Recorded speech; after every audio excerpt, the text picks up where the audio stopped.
This is Joe Pugh for IFL TV. We're here at the Brighton Centre, joined by Adam MORALLEE. We just see Lerone Richards have his first outing of his deal with Wasserman.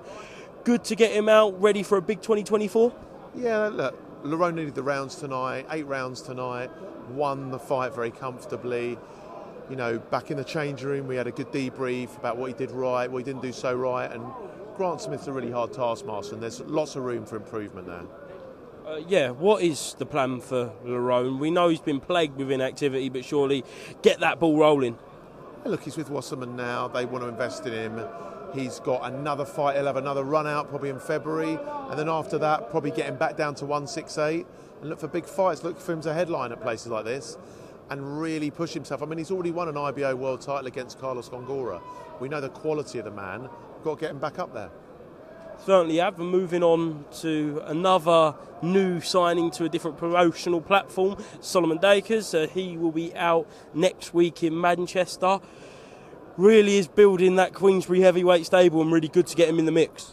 Yeah, look, for the young heavyweights, you've got Solomon Dakers, you've got David Adelaide, you've got Fabio Wardley, Fraser Clark's obviously with Sky, but they've got Moses Atuma. That's the place to be for a young heavyweight like Sol, who's pushing for a British title. And that's what we want him to do there. Well, I want a British title within a couple fights. I want him to be fighting for that. He's defending his English, which we can't, go too far past on Saturday against Michael Webster. But really want Sol to be fighting for that British in 2 fights' time. I think he beats Fabio Wardley. Do you believe that Wardley fight will happen? I think he will get a British title fight within the next 2 fights. Maybe not Wardley. Maybe not Wardley. I don't know what Wardley's going to do, but yeah, I think he wins a British title. Excellent. And another fighter who boxed here tonight was Tommy Welch. I said about a maybe Johnny Fisher fight potentially for him. They're both at that kind of level now. Is that a fight you'd look at? Yeah, certainly. It's interesting. I mean, Johnny's just won the southern area. Sol's got the English. Maybe Sol will go up for English to British and Johnny for the English. Maybe against someone like Welch. Yeah, for sure.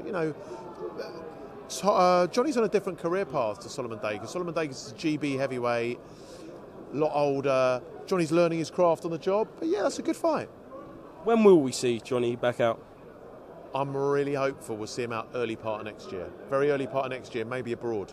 Is this next year for Johnny Fisher that really make or break year where he will kind of go into that English title level where there's a lot of young fighters that you'll have to mix it with? Yeah, look, I think Johnny's... It's quite loud here, isn't it? Yeah. Johnny's very conscious about where he actually is. He's not, in my opinion, at the Solomon Dakers, Fabio Wardley level. I mean, he might be, but he shouldn't be fighting those people yet, right? I think probably back end this time next year, we might see Johnny in that British title mix. I think we go English, progress him through 2024, and we look at that end of 2024 to get him in there. And then, yeah, he's right in that mix with Moses Atuma, with the British champions. That mix underneath, say, Dubois, Joyce, and where Chisora and White were.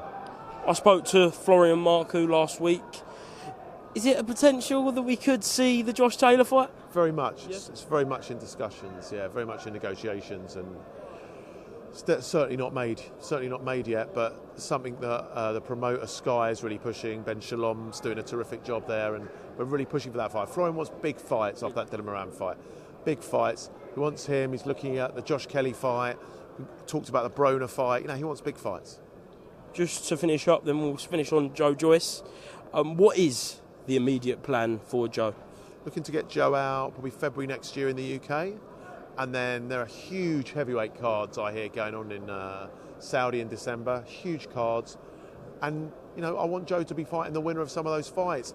Daniel Dubois of the world and moving up. The heavyweight division's going to be set alight even more. And Joe's a big part of it. Would Joe be open for a fight like Francis Ngannou? Absolutely, yeah. 100%. Would you push for that? Well, I push for it. I don't know. Joe wants world titles. Yeah. And an Ngannou fight's interesting because it captures the imagination of the public. It's well paid. But, I want to get Joe world titles. Does Joe Joyce do a better job on Francis Ngannou than Tyson Fury did? Yeah, I don't think that was Tyson's best night at the office, and I think people have slated Tyson, but he just didn't have a great night at the office. Loads of people don't have a great night at the office. I think Joe probably has a better result against Ngannou than Fury did, but it doesn't mean Fury's not a top boxer. Just to finish up then with Joe Joyce, because it is very loud here, that if it isn't Francis Ngannou in a fight of that ilk, how important is it for you to get him in kind of a mandatory situation? Because we know at some point those belts will fragment after the undisputed fight. Absolutely, that's what we've got to be looking to do with Joe. And to get him in there, he needs to be fighting big names. You know, and I like the Dubois fight. Excellent. Adam, thank you very much for speaking to IFL TV, and I'll see you soon, mate. Thanks, Joe. Thank you, mate.